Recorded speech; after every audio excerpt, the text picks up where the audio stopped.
السلام علیکم ورحمۃ اللہ وبرکاتہ۔ اسماء حسنہ حقیقی معنی میں اللہ پاک کا نام یعنی اس میں ذات صرف ایک ہے اور وہ ہے اللہ۔ البتہ اس کے صفاتی نام سینکڑوں ہیں جو قرآن مجید اور احادیث میں وارد ہوئے ہیں، انہی کو اسماء حسنہ کہا جاتا ہے۔ اللہ تعالیٰ کے 99 نام صرف قرآن کریم میں ہی مذکور ہیں۔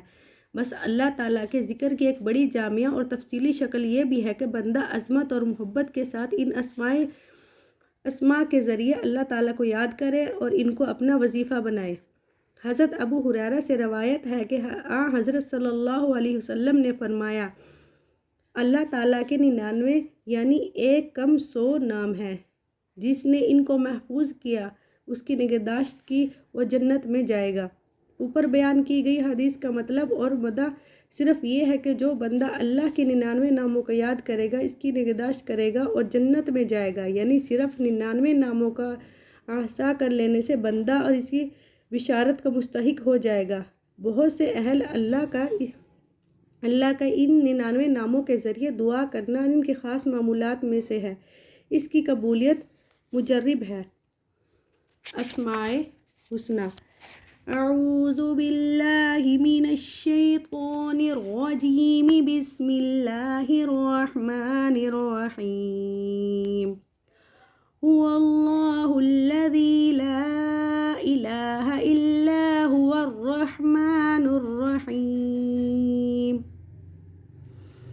الرحیم الملک القدوس السلام المؤمن المحیمن العزیز الجبار المتکبر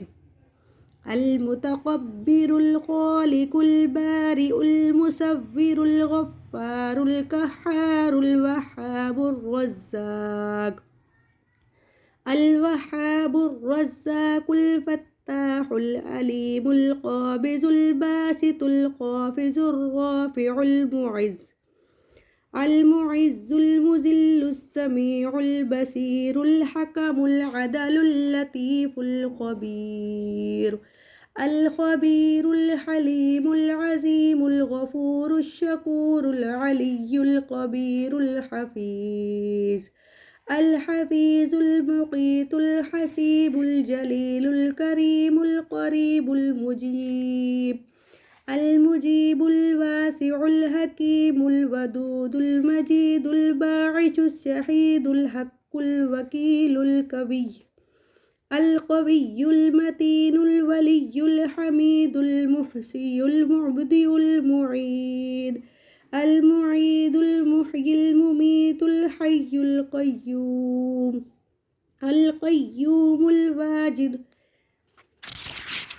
الماجد الواحد الأحد الصمد القادر المقتدر المقدم المؤخر الأول الآخر الظاهر الباطن الولي المتعالي البر التواب المنتقم العفو الرؤوف ملك الملك ذو الجلال والإكرام المقسط الجامع الغني المغني المانع الصغار النافع النور الهادي البديع الباقي الوارث الرشید الصبور۔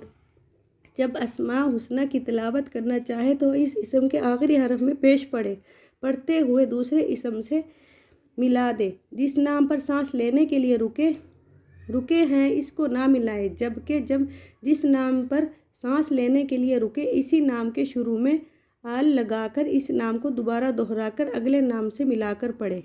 صدق اللہ العظیم۔